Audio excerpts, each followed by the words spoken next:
বউ, তোমার BCS cadre বানানোর লেগে জায়গা জমি বেচে দিলাম। তুমি ক্যাডার হয়ে গেলে এসব জমি আবার কেনা যাবে। আমার জন্য তুমি অনেক কষ্ট করতেছো, দোয়া করো যেন আমি সাকসেস হইতে পারি। হ্যাঁ, সবসময় দোয়া করি, তুমি শুধু মন দিয়ে পড়ো। নিজের ঈদের পাঞ্জাবিটাও কিনলাম না, বইয়ের পরীক্ষার ফি দিতে হবে। ও সফল হইলেই আমি খুশি। বিসিএস দিতে যাচ্ছি, আমার জন্য দোয়া করো।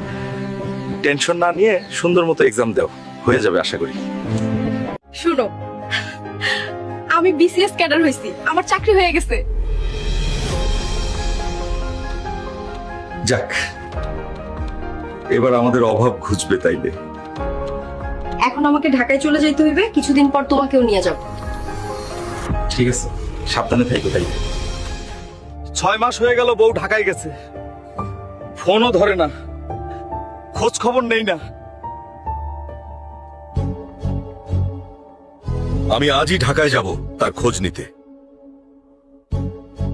এভাবে না জানিয়ে আমার অফিসে আসাটা তোমার উচিত হয় নাই।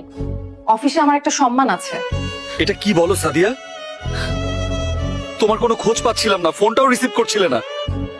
আর আমি তো তোমার স্বামী, আমি তোমার অফিসে আসায় তোমার সম্মান কেন যাবে? শোনো, স্ট্যাটাস বলে একটা কথা আছে।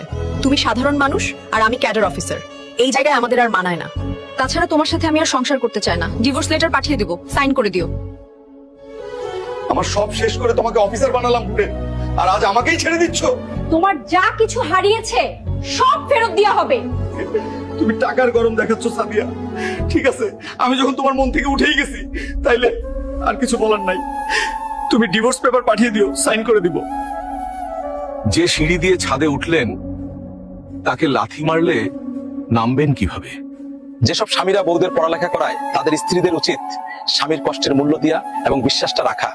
ভিডিও শেয়ার দিয়ে সবাইকে দেখার সুযোগ করে দিন। আর আমার মতো কে কে ধোঁকা খাইছেন কমেন্টে জানান।